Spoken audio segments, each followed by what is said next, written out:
welcome to the weekly energy forecast. I'm Felicity, and this is going to be from the 25th of September through to the 1st of October.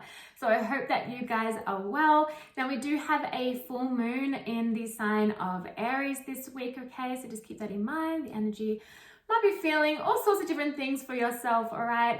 But we do have the full moon this week. Now, if you are interested in learning more about my membership for women, you can hit the description box below for more information. And you can also head to intothefiremysteryschool.com. I also have right now for Libra season, so welcome to Libra season. Happy birthday to all the Libras out there. But I have for Libra season a workshop, okay, that is available for purchase, and this workshop includes I think it's like about 35 minutes of a tarot reading, okay, so channeled messages for Libra season. There is a workbook with so much in there, so much in there, everything from journal prompts to certain rituals as well that I do have in there that you guys can give a go, that are designed, and they're very intentionally designed for Libra season, and there's a few other things in there as well. And I also have a meditation as well, a audio meditation that you can take as much as you like, that is designed to help support you throughout Libra season too. So if you're interested in that, you can head to the link in my bio, or again to intothefiremysteryschool.com. All right, with all of that said, let's get into the week ahead, okay, and with the energy that is coming through. So it's interesting because last week we had big message around, like, you can't bypass the initiation. There was that message. There was a message around like letting go of control, and where are you still holding on to some form of control. There were other messages in there too, but they were like the two big themes that were happening within that. And it's interesting because to follow on to this week, what we have here is there is a real need to surrender the ego. Now, I am not one that likes to demonize the ego or be like, you need to transcend the ego. Like, no, the ego plays its part. It's there as part of being human. It is what it is, right?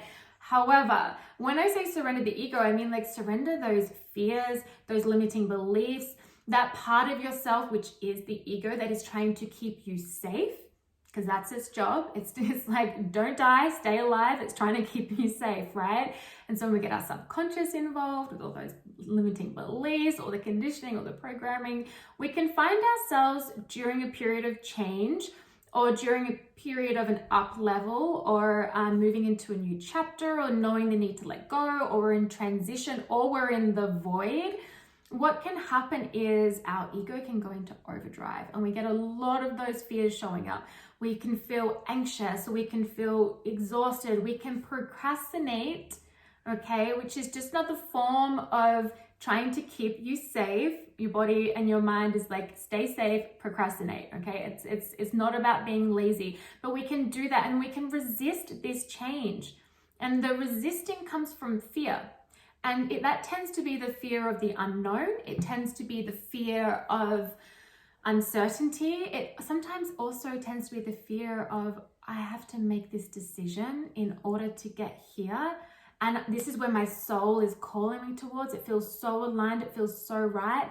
But that means I have to let this go. And that's scary. I don't know if I'm ready for that. What does that mean? What does that look like? There's all these thoughts, all these fears and worries and concerns that are coming in, and it's causing a restriction. It's causing a restriction within. So it's like you're contracting versus expanding. And how do you know if something is for you? It's going to be different for everyone. But what I find for myself, and then those who I have worked with, because I also do intuitive mentorship and psychic ability mentorship, but when working with the intuition and the soul and what's right for us, we get really expansive. Our body goes, ooh, yes, even when there's fear. Or it goes, ooh, yes. Then the ego comes in and goes, no, that's scary, and da-da-da-da-da. It's talking like this. And then we're like, oh, okay, we start contracting, right? But the initial, is this for me? It just feels, yes, it's expansive, it's great. Versus when it's like an absolute no, it's just like, oh, no, absolutely not. That is not for me. However, with the no, it's always important to just take a moment to pause and just make sure it's not fear talking or something else talking, in the sense of like, Don't do that because this might happen. Don't do that because this might happen. And it's just to keep that in mind. Some of you too, you might be like afraid of success, and you might fear success. That to some people that will sound weird, because some people are like, no, isn't it more like you're supposed to be afraid to fail? Yeah, that can be some people, but some people are actually scared to succeed, because what does that mean? Maybe that means more responsibility. Maybe that means that I could just be a one-hit wonder. Maybe that means, okay, but when I see people rise to the top and they succeed, all of a sudden people are trying to bring them down. So there's all these underlying fears that can stop us from succeeding in the way that we are meant to, succeeding in the way that we so deserve. Okay, all that hard work paying off, all that healing, all that work, all that effort, all of that, right? So, and this could be, you could put this to business, you could put this to a relationship, you could put this to your life in some form of way, however it fits for you, okay? But don't try and make it fit. You'll know if the message is for you. If you try and make things fit and it's like, oh, I'll move this here, I'll move that there, then the message isn't for you, okay? Okay. What else is coming through here though is that there's a level of enlightenment, and some of you are resisting that next up level of enlightenment, okay? So this might be that you could notice that your intuitive and psychic abilities are really starting to come online, but it's coming with some resistance, right? Because it could be for so many reasons. Maybe there is fear around opening those abilities of the unknown, or the stories that you once heard, or conditioning from society, religion, etc. Or this could be, I'm afraid to put myself out there, like to really put myself out there with these gifts, because maybe you're thinking of becoming a tarot reader professionally, or even just starting to do it for friends, or maybe it's like mediumship, or maybe it's some sort of, within the spiritual world and the spiritual community of sharing your gifts, whether it's healing as well, like very intuitive healing, very, using your psychic abilities when it comes to being a healer. And so all of this can come with fear.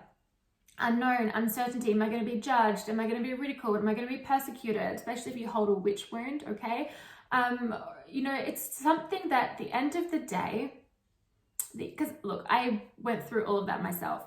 The end of the day, you have to do what sets your soul on fire. You have to listen to that inner voice, that inner compass, the soul, the intuition, whatever label you want to put on it, right? Your higher self. So listening to that call, because it's leading you towards something magic. And sometimes we get so caught on way down the track of what that could mean, that we forget that, okay, we might not be ready for what's down the track with this, but we're not ready yet, but we're ready for the next step.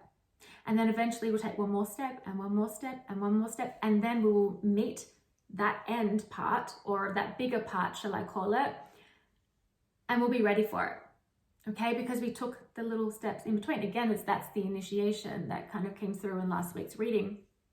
So there is this sense though of like, there's this up leveling within your abilities, within your spiritual, maybe like rituals, there's something around that. I might even be experiencing some those kind of symptoms that can come with that, etc. Also, never just always put something down to a spiritual thing. If you need to, go and get it checked out, okay?